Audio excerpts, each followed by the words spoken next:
What is up, guys? It's your Prince KK, and today I'm gonna be reacting to this video. So this video is called hold up, five true stories behind Hollywood studios. So this is really interesting because I like to watch movies a lot.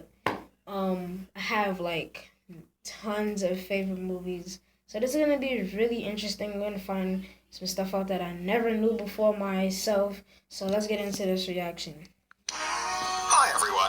When we're in the cinema or at home watching movies, we usually have to go through the opening with the logo of the film studio first. These logos have a very interesting story behind them, but almost no one has ever thought about how they were made. For example, do you know what mountain the Paramount logo is depicting? How many stars surround it? Why are they there? Or what's with the Walt Disney Castle? Why is the boy fishing on the DreamWorks logo? Are you intrigued already? I always wanted, out of all places you can sit, my guy, you sit on the moon. Where they do that at? Where do they do that at?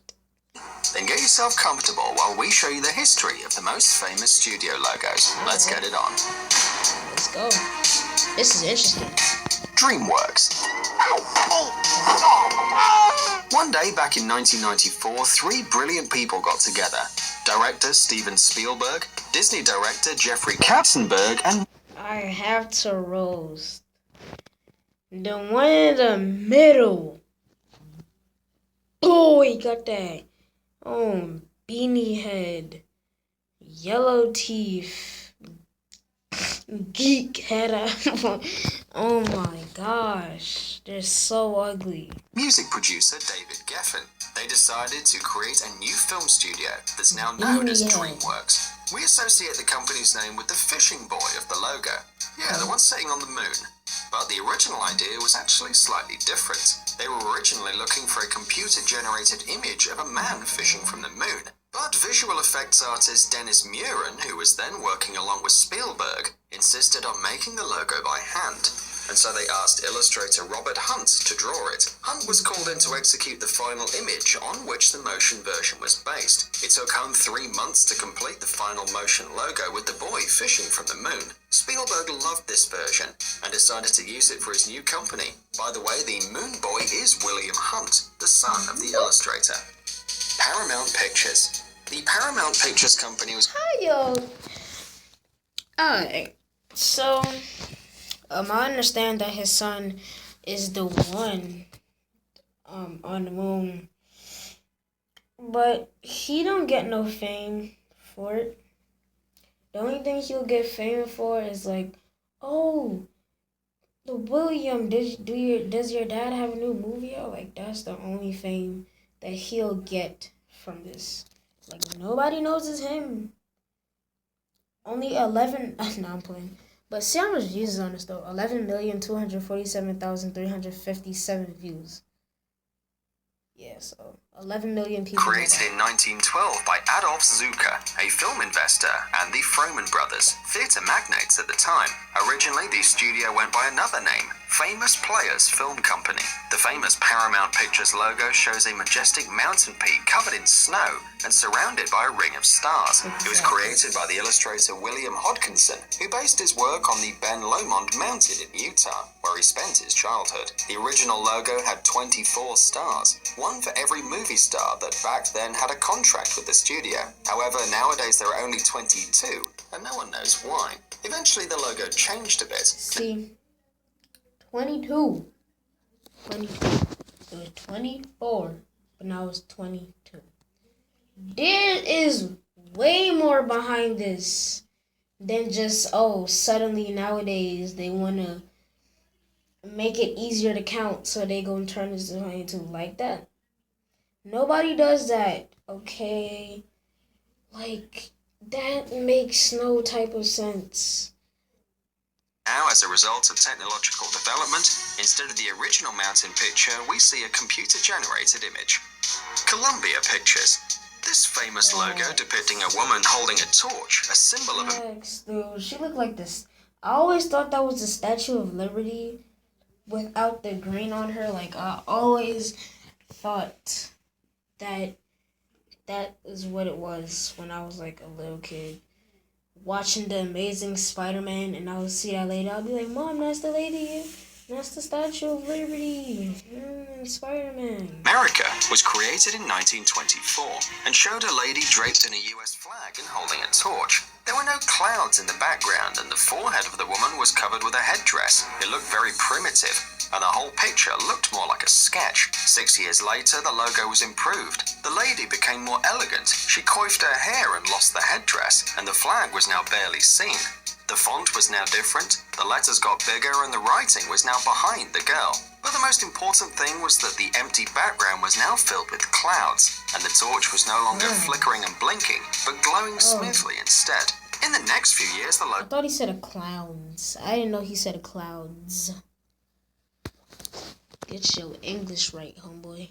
logo was slightly changed, and the word pictures was added.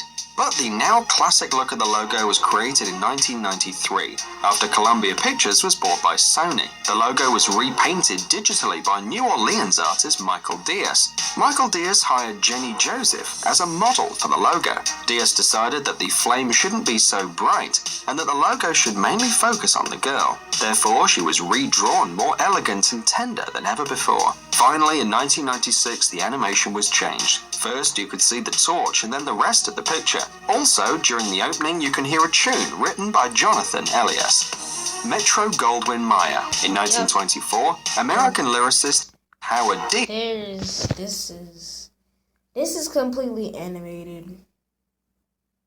Completely animated. If it's not animated, then I'm not watching movies for a long time. It's created a logo for the Goldwyn Pictures depicting Leo the lion roaring. That's how the lion story started. Over the years, at least 7 lions interpreted Leo. The first lion was Slats, but the logo was noiseless, so Slats was there only for decoration. The next one, Jackie, was the first one to roar, although back then the films were silent. The roar was recorded with the special equipment, and in each cinema there was a phonograph placed behind the screen to reproduce the sound during the opening. Then there were 2 others, Telly and Coffee, but we don't know much about them.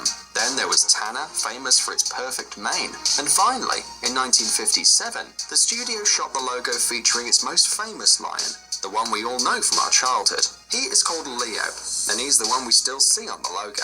By the way, no lions were harmed on the set, so don't believe any stupid...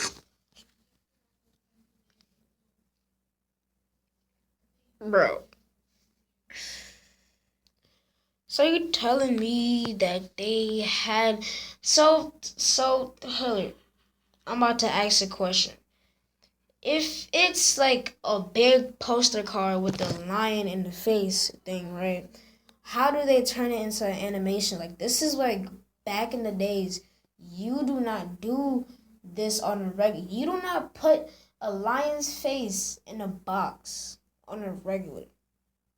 Like, that's not ordinary. Rumors. If someone shows you a picture to prove you otherwise, just know that it is fake.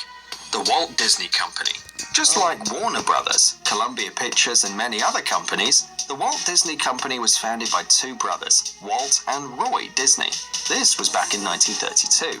It was first a small motion picture studio, but it grew little by little and eventually became one of the biggest Hollywood studios ever. Nowadays, it has 11 theme parks, 2 water parks, and a couple of broadcast networks. The Disney logo is worldwide famous, but not many know. They had like a series of interchanging. This is like, that's so crazy.